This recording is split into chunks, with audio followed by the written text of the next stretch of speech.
Good morning. Good morning to you all. Good morning.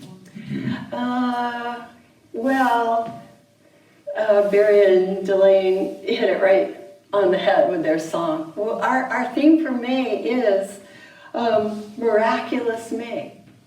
And we've been talking about making miracles, incorporating miracles into our expectation of life. And today, though, the title of my talk is Face the Facts. So it sounds a little heavier, but let's begin with the word miracle.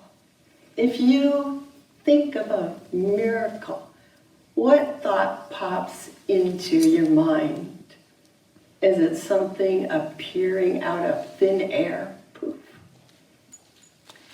So it may be something surprising and unexpected, or even that something that seemed so impossible suddenly became possible and amazing. If you think of the word fact, when I wrote this, and the first thought was, like a brick, right? What is a fact? Maybe an encyclopedia, the price of gasoline, how old you are, whether there's global warming or not. These are facts. Some situations, some problems, some things in our lives, something solid and predictable or solvable. So miracles and facts seem so different, but really they're quite interrelated. When I first started studying science of mind, to be honest, I always cautioned, don't even talk about miracles. Don't talk about miracles. Don't talk about magic. It's just confusing because the word miracle makes it seem like what we're doing is not natural. And we actually believe and teach that everything that we do with our spiritual practice, everything we do with our thoughts, appears to be what you could call a miracle, but actually it is in complete accord with natural law. So I was told, just talk about manifestations or unfolding. But I think over the decades, the meanings of words shift a little bit so that the idea of miracle or magic is not as tied into, let's call it Halloween ideas, okay? As it used to be. So I can use the word miracle without making you all start thinking about magic wands or the sorcerer's apprentice. These are not actually the mechanism that we use to obtain spiritual healing or to see the changing of conditions. When we lit the candles this morning, the candles didn't really do anything. This ceremony is a way to get our attention, to help us get focused and ready for the business at hand, which is coming together and expanding our understanding of this thing called life. The candles themselves did not focus your thinking. You focused your thinking. Just like if you like to meditate to recorded music, it's not the recorded music that makes you able to meditate. It just makes it easier. It's a tool in the same way that it's a lot easier to spend an hour in this room together because we have chairs. We don't have to sit on the floor. So, they're tools. The chairs aren't magic, but it's so funny because I wrote this. I wrote, chairs are solid things we can rely on. When I get ready to sit down on my chair, I don't have to worry about it disappearing. I wrote that, and when I came in this morning, our chairs had disappeared. So, our thoughts matter, I don't know. I'm just going to take it as a cosmic joke, I don't know. But anyway, chairs, microphones, shoes, cars, sidewalks, coffee, cookies. These are all wonderful things. Factual things, actual things, things we might like or we don't like, things we need or we don't need, and usually solid things that we can rely on.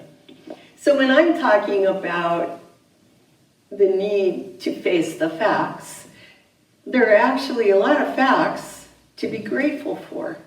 We can be grateful simply that we can rely upon the fact that for however long we live, the sun is going to rise and set every single day of our lives. It's a fact. And yet, at the same time, we know that the exact time of sunrise and sunset is always shifting a little bit. And we all know that each sunrise and sunset appears a little different. And also, for instance, it depends on your point of view. If you're standing at the beach looking at the sunset, you see one thing. If at the exact same time you were standing on Mount Palomar looking at the sunset, it would be different. It depends, even when you come to a fact.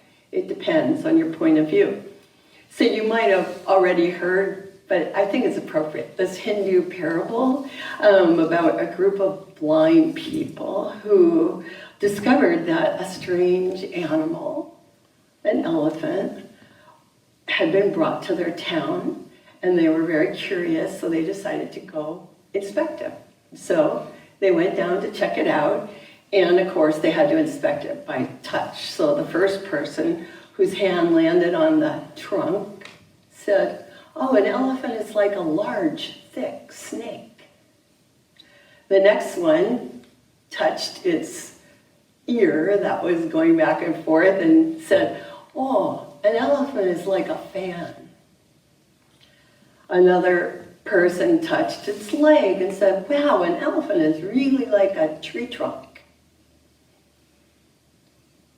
Another touched the side of the elephant and said, "An elephant's like a wall." Someone else touched its tusk and said, "Oh, an elephant is hard and smooth like a spear." Each one of them had a different point of view, right? And this parable is actually thousands of years old, and it's kind of spread all over in different forms. And yet it's perfectly appropriate today when you think about how what we see or how what we perceive depends on our point of view. Not only do we have different points of view, like vantage points, but each of us also has different abilities to figure out what is really going on. We each have different physical abilities, different backgrounds, different personal experiences that inform how we perceive. And if you think about it, so many people in the world all trying to figure out life. Doesn't it seem like everyone would be just getting a little snippet, you know? And it's amazing that we have as much agreement as we do. In fact, the parable kind of goes in two ways after the story of, you know, each person having their own view. In some of the versions, the blind people all argue about what an elephant is really like. And in some of the versions, they discuss and they share what they found to figure out what an elephant is really like. And that's like us too. Sometimes we're arguing and sometimes we're discussing and sharing. So yes, you know, we do disagree sometimes about the facts or the day-to-day realities. But I think if you look at the deeper truths, there's actually quite a bit of agreement. For instance, we lit 6 candles, but in the world there are actually thought to be over 4,000 different religions. And many of them have basic beliefs that are similar to each other. Although they have amazing variety, it's as if each group touched a little bit of the elephant, if you can just pretend that spirit is an elephant for a moment, right? And therefore they came to a lot of different conclusions about the details. But I think it's safe to say that most of these religions, most of these people have come to an agreement that there is something greater than us, and that our lives do have meaning, and also that we should treat each other well.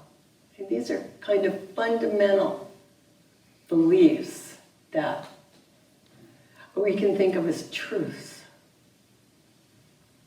So Ernest Holmes, who wrote our Science of Mind textbook, said that what we here in this room and people who study religious science, what we are trying to do is to actually uncover a definite technique that will conduct or lead our minds through a process of thought to that state of spiritual understanding, which what he called the sublime minds of all ages have reached through direct intuition. And here we take pretty seriously the idea that Jesus is reported to have said that anyone who believes can do the same type of miracles that he did, at least in theory, but how? How can our ordinary minds take us where the sublime minds, like Jesus and Buddha, have gone before us? So what is this technique that Ernest Holmes was talking about developing, and how can we learn to change conditions or heal situations? What is the fact? What is the truth about it? Well, there are facts, and then there are facts, right? There are hard and fast facts, like the earth revolving around the sun. Then there are other facts that are subject to change. For instance, right now, this room is our place of worship. But on another day, it's going to be a children's theater. And on another day, it's going to be a wedding venue, or maybe even a yoga class. Likewise, or even more so, our physical bodies are quite changeable, changing every few moments, every second. And we know that our bodies don't last forever, although life itself appears to be eternal. It seems that we are born into our bodies, and eventually we'll be born into a new experience. You know, death is another word for a transition that we will all make eventually. Yet at the same time, here we are. We must be here for a reason. And so what should we do? We must really be here now. Pay attention, learn, serve, love, and live to the fullest, whatever that means. Obviously, living to the fullest might mean bungee jumping to one person and knitting a scarf to another person, whatever. I think, however, most of us find fulfillment when we do feel connected to other people and to spirit, and when we feel that our lives have purpose and meaning. Now, in our teaching, we talk a lot about happiness and joy as being goals that we seek. What is happiness? Is it that feeling that you get at a birthday party when everyone is, so excited? it might seem a little out of reach, especially after you've had a lot of birthday parties, to have that type of happiness all the time. So I'm going to suggest that you think about the word satisfaction as a key to understanding happiness. A feeling of being grateful, having the ability to recognize all the good, feeling satisfied that you're actually on the right track. Would that be happiness? Ernest Holmes suggested that we could all think about our relationship to spirit in the same way that a mountain spring is related to the water in the mountain. It's going to be pouring out through the spring. It's all water, whether it's in the mountain or flowing out through the spring. And in his story about it, he says, imagine that this is an unlimited source of water. There's no limit at all. The only limit is how big is the opening of the spring? How clear is the opening of the spring? And that's what's up to us. Is this spring blocked by twigs or leaves or mud? If it is, it's up to us. It's up to us to clear it out, to allow spirit to flow into our lives. And to do that, we have to clear up our thinking. Letting go of past hurts that were done to us. It's not like we have to have amnesia to forget everything, but we have to stop being affected by it. That's what forgiveness is. Forgiveness is freeing yourself from the past and also letting go of the mistakes that we may have done to others or to ourselves. It's part of clearing up our thoughts. Let go of what we don't want anymore. Doing this is a way, you might say, of removing those leaves and twigs and mud that block us from our good. Because it's dwelling upon ideas of good. That's what we seek to do with these spiritual practices. And also, not just through, particular practices, but basically just living in accord, living in harmony with life. It's a way of opening up our channel to our source, a way of deepening and broadening our connection with spirit. And that's what spiritual practices are for. So these are the particular techniques Ernest Holmes was talking about: meditation, contemplation, forgiveness, gratitude, affirmations, and spiritual mind treatment or affirmative prayer. It's not that we're praying to a being outside of ourselves, but what we're doing is tapping into the deep aquifer of our source itself. And to do that, we cultivate a clarity of mind, a clarity of thought. And this is actually a scientific, logical method for increasing our faith and understanding. The more we're willing to engage in these practices, we're going to maybe not reach that sublime thinking or experience that Jesus or Buddha had, but we're going to be following in that path towards more understanding. Because the point is, the Spirit is always here for us.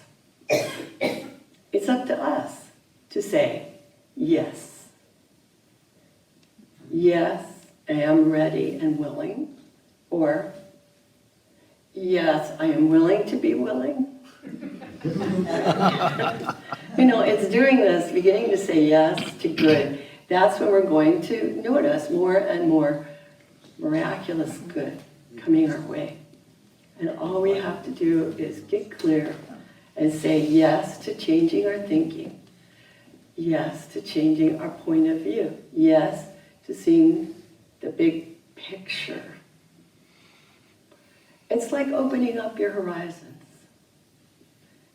So you're no longer grabbing the elephant's tail, right? You know, but seeing much, much more. See, the fact is that bad news, negative experiences, from getting a parking ticket to maybe a diagnosis of COVID or anything else, those are facts, but they're not the absolute deep truth about life or the source of life any more than the elephant's tail is the absolute truth about an elephant. Yes, an elephant does have a tail, but it's not all of the story. And I wanted to say even war, you know, because we all are aware that there's more war going on today than last year. Even though something like that seems beyond our individual control, like a lot of things in life, war is the outcome of a long series of mistakes and mistaken decisions, mistaken thinking. It's not the truth about the world that we live in. Peace is the truth. And that doesn't mean that people don't suffer. People really do suffer, and probably all of us have suffered in some way or other. But as we learn to keep our personal connection to Source open, and as we learn from our own mistakes and make changes, we will watch miracles unfold, and we are connected with each other. So I wanted to share a quote from Howard Zinn, who I don't think he's a follower of our teaching, but he's a historian. And so from his point of view, he also is seeing the same things about the elephant, the aquifer, this thing called life, that we see. So here's what he said. He said, to be hopeful in bad times is not just foolishly romantic. To be hopeful is based on the fact that human history is a history not only of cruelty, but also of compassion, sacrifice, courage, kindness. What we choose to emphasize in this complex history will determine our lives. If we see only the worst, it destroys our capacity to do something. If we remember those times and places, and there are so many where people have behaved magnificently, this gives us the energy to act and at least the possibility of sending this spinning top of a world in a different direction. And if we do act, when we do act, however small that act may be, we don't have to wait for some grand utopian future. The future is an infinite succession of presence, of moments in the now. And to live in the now as we think human beings should live, in defiance of all that is bad around us, is in itself a marvelous victory. So when I found that, I really liked it. It's like, whoa, he's looking at history. He's not, he's looking at facts that are different from his point of view and coming to a very similar conclusion that Ernest Holmes and our teaching has come to. What we think about, what we recognize, what we pay attention to, and the spirit in which we try to live is what influences what we're going to experience. So this week, I'm going to invite you, maybe not to dwell on mistakes, but just to maybe look at those recurrent thoughts that might be popping up for you that, let's call them leaves, twigs, or mud thoughts. Might be blocking your good a little bit. Look at those. See if you can't clear those out a bit. If you keep thinking, oh, I, can't get a new job, whatever. Start just simply affirming the perfect job exists for me now. Just little things. These are how we clear out those unwanted thoughts and open up to the flow of good so that we experience more and more. So I'm going to invite you right now. If you want, you could close your eyes, but I'm going to invite you right now to just think of some miracle that you would like to experience in your life. Something amazing, something that you might have thought was not possible, but that you would like to experience. Just picture that.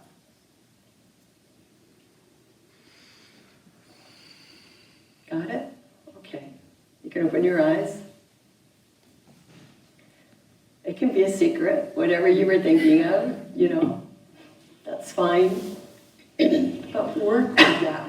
Work with that this week. Try to shift into seeing this miraculous something as becoming an actual possibility. See if you can't say, yes, it might be possible. And then move to, yes, it is possible. Why not? Let's get ready for miracles today. Right? So that's an affirmation that I'd like to suggest that you work with. I am ready for a miracle today. So let's say it together. I am ready for a miracle today. And so it is. And so it is.